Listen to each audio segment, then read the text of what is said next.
dominant forms of hip-hop, thin, bubblegum-like, hollow, shallow, stimulating body, no stirring, no soul, which is very, very sad because young people need soul-stirring music. Yo, what up? Luxurious. Drums and ammo. Ghetto. Gifted.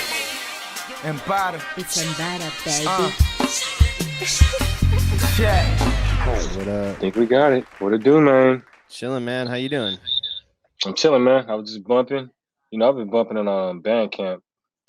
Yeah, that's the only spot for the remix album currently, just because with considering Spotify only pays 4 thousandths of a cent per stream, I'm like, you know what? I'm gonna just do this on Bandcamp exclusively and see how it does. All right. So we just jumped into we're in the interview now. Hey, now wow, hold up. That was Wait a minute. What's going on? Chilling. DJ. How you doing? Chilling. DJ Ambush. This is a special episode of Friendly Fire, my Friday show that I've been doing for years. I got the homie Maitre D. He just dropped the Rain remix album, which is I need to understand the breakdown of the remix album. Did you take elements of it, of the original and freak them? But just a quick like review. We met. It's I don't know. Damn, dude. You know how it goes. I don't know. 2 years ago, Something 2 like years. That. Time is weird these days. You know, it's been enough time. Yeah, it's wild. Like, because I remember just full. You know, when you meet people, you just go. You know what I mean? So Absolutely. This has been one of those cats. One of those cats that when we linked up, it just was instantaneous. Here we go. Let's start rocking, pulling stuff together, using resources, trying to see how we could pull each other in the situations and just keep that community vibe going. So that's what I'm doing here with the show and extending it and giving them a platform to get it off and get it in front of as many people as possible. So that's what we're going to do right here. We're going to get into it.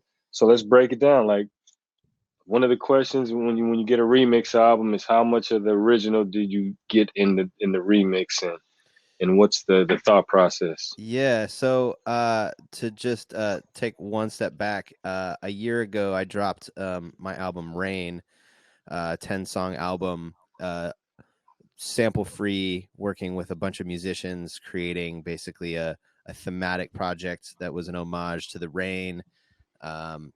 Rain is a big source of inspiration for me for making beats and whatnot. Like, there's nothing better than a rainy day to sit in the studio and make beats and feel good about it. So I spent the greater part of a decade kind of developing these songs from demo to what the album became. And from the jump, I wanted to then take all the stems, all like the multi-tracks, and disperse them amongst my producer community to get remixes done. And, you know, I gave folks really a real open interpretation to what that would mean. But the requirement was that they would have to use elements from my songs and no other additional samples. I mean, drums is a little bit more of a gray area, but for the most part, like, keep it all like samples from my stuff and then like whatever additional production they wanted to do. So and you know, it was a challenge. I've never put out anything that wasn't just me. I've just been kind of doing my own music, just solo. I mean, with, you know, additional musicians here and there, but, you know, having basically like, well, it was close to 20 producers from the jump. I dropped the original album Rain a year ago.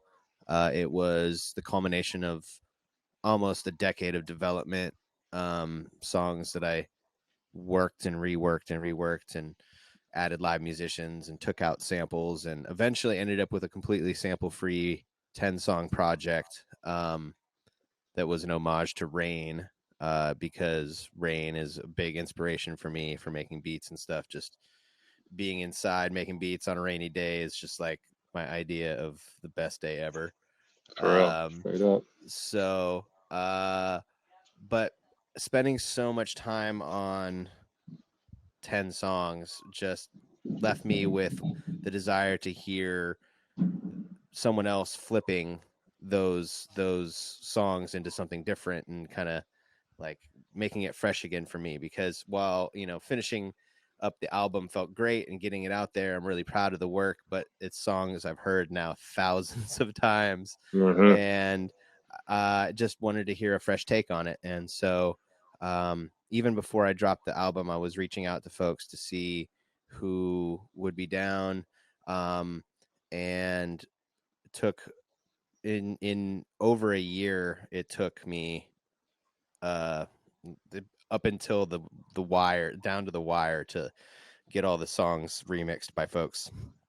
And some folks took a while, some folks did it really quickly, but in the end, the remix album, I'm really proud of. It's really some really high quality material from a lot of really dope producers, most of which I know from the Bay Area, but a handful of folks are from other spots.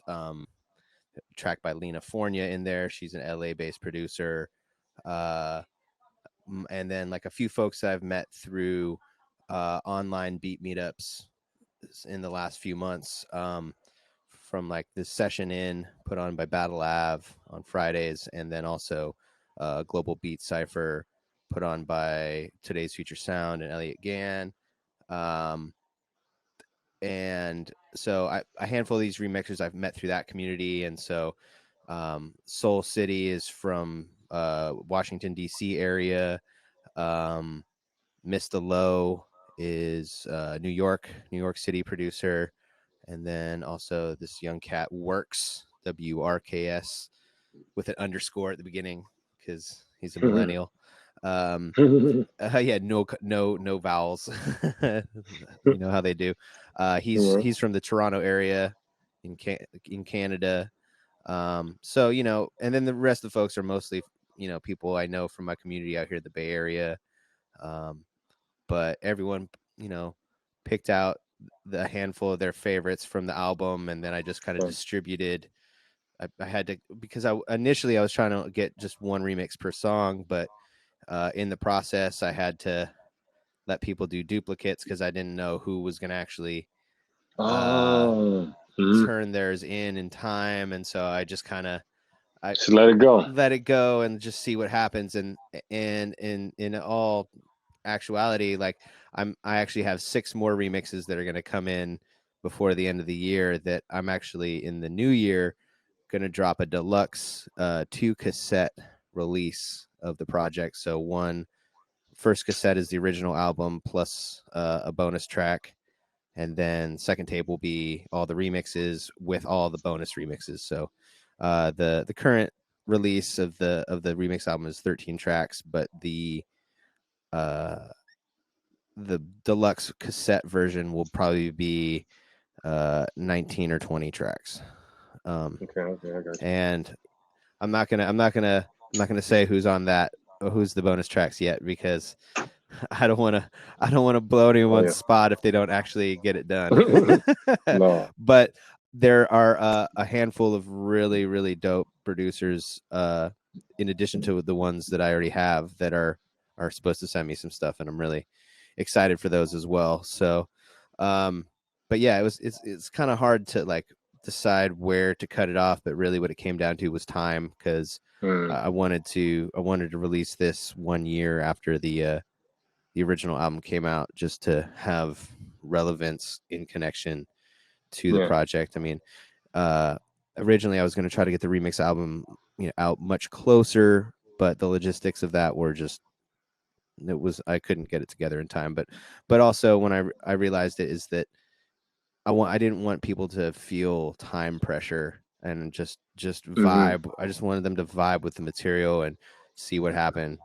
So in the end, you know, I got 13 tracks that are beautiful, great reinterpretations of my material. Like some of them are a little more close to the originals. I mean, like you can hear a lot more of the original track in it, and others are like, wow, that was from that. So I loved it. I got exactly what I hoped for, which is a whole bunch of fresh material from my material. I mean, I started as a sample based producer and drummer. Like been playing drums since I was a little kid. But got into beat making at the end of the 90s.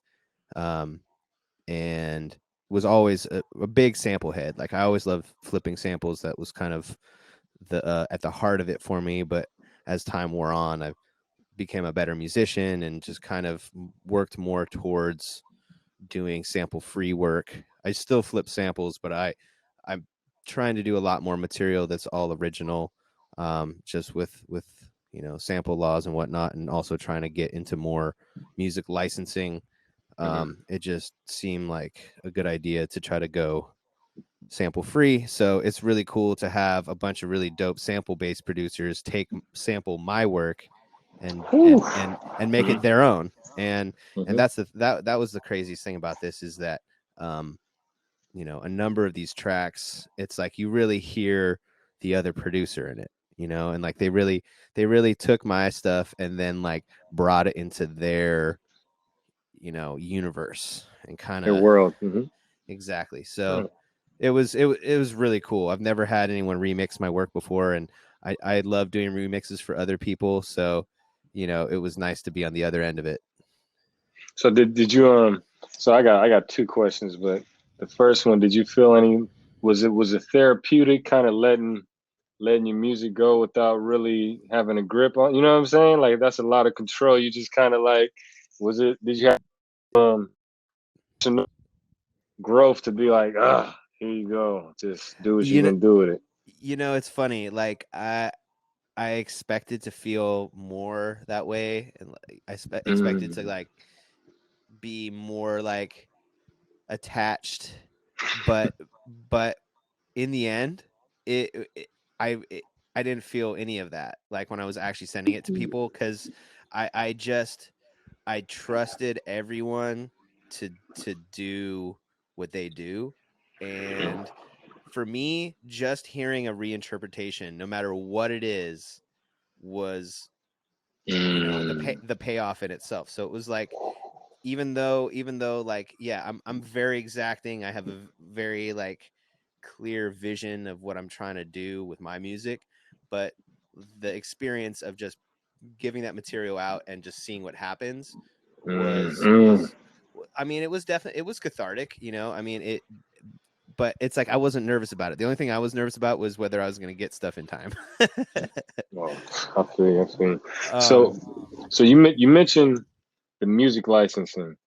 So kind of like if you're a producer and you're a sampler producer, using bits and pieces of other material, what's the advantage or disadvantage of trying to get into like music licensing, or Word. Yeah. Well, it's a mixed bag, because the overall rule is, if you're not clearing your sample and you license that to like a sync license to a TV show or a movie or what have you, you're leaving yourself wide open for a potential lawsuit. Like I knew someone who got sued for tens of thousands of dollars for a track that was licensed to it was like an indie documentary, and this dude got sued for racks on racks because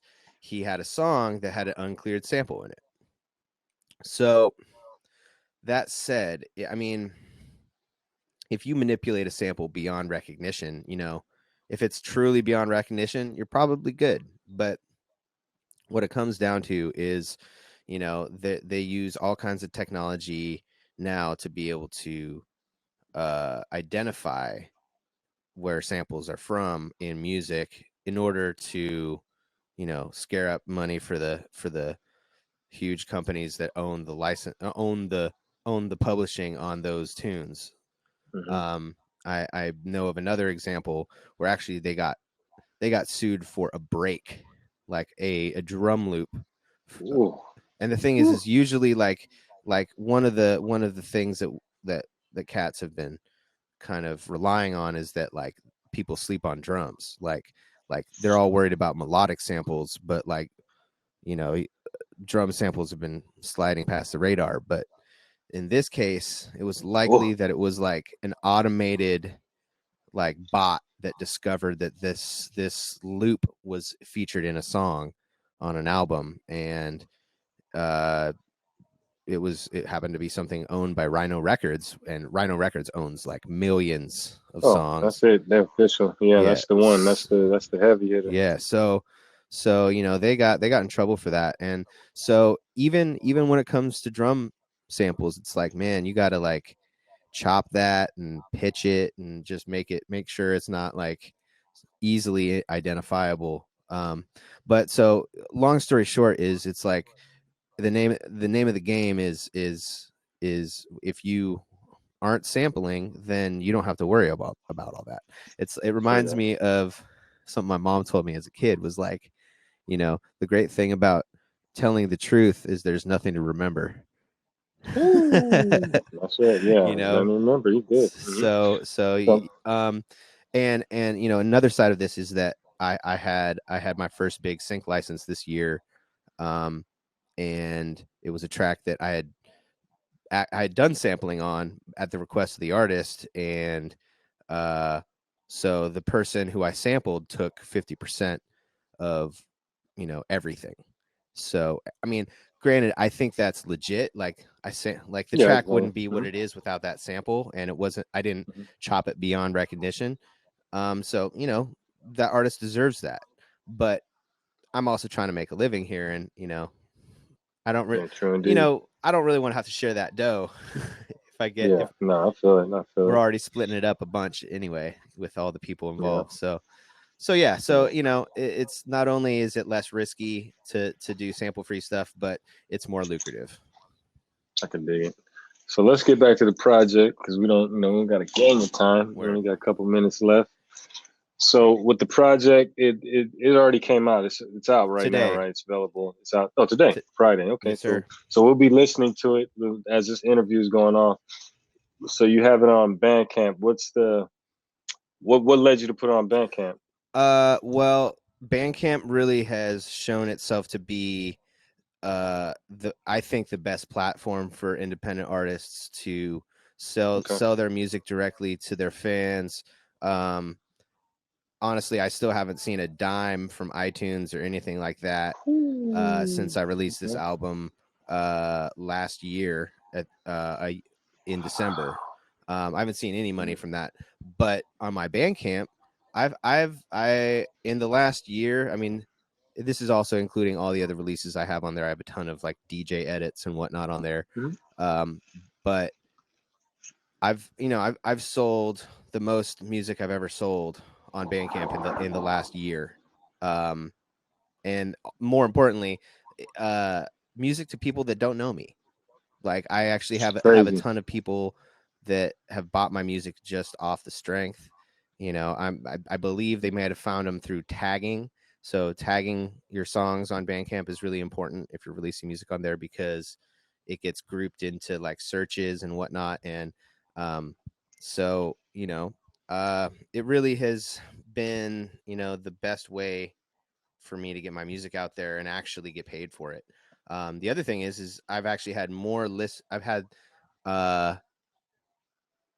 10 times as many listens on Bandcamp, even though I don't get any money off of people listening to my music streams.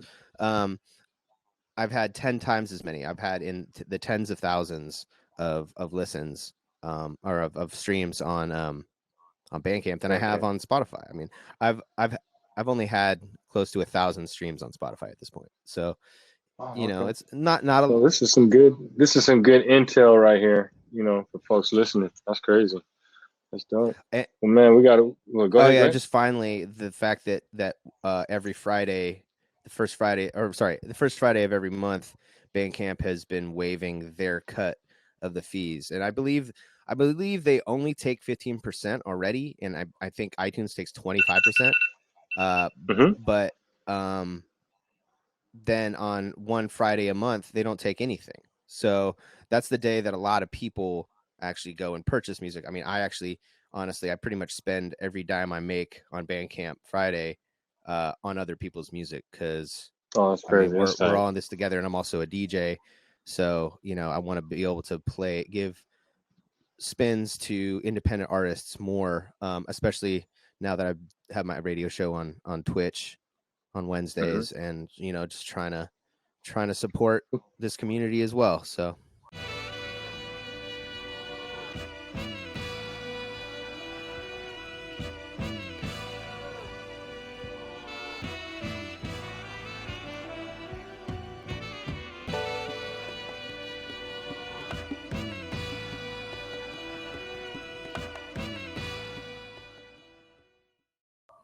Okay, let's wrap it up, man. Yes, So sir.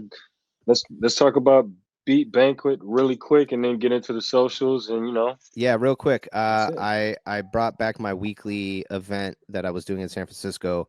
I brought it onto Twitch, twitch.tv/Maitre D, with the underscore between the Maitre and the D. And yeah, I'm doing that every Wednesday at 9 p.m. to 11 p.m. Pacific. And yeah, I'll be bringing on guests again, actually starting in January. So be able to connect more with this community again. That's fine. That's funky. What about so you want to give out the Bandcamp and the website if there's Yes, sir. Yeah, so my Bandcamp is Mike C the Maitre D .bandcamp.com, and Maitre D is MAITRED. And then MikeCTheMaitre.com. It's a little behind on the update, but that'll be changing soon. But definitely check me out on Bandcamp, and then Instagram, all that. That's the same thing. Mike C the Maitre D. Funky. All right, man. Well, at this point, I guess folks would have been listening to the album, because we're just gonna split the interview up into the album. So, man, I want to say thanks for popping in thank with me. you. You know what I mean? And we're gonna be bumping it and get some ears on it, boy. Hell yeah, I appreciate you, man. Thanks again for having me. All good. Hey, man, we'll catch it, and then man, I'll hit you. We'll chop it up, man. I look forward to it, bro. Take care. All right, man. Thanks again. Be easy. You too. Peace.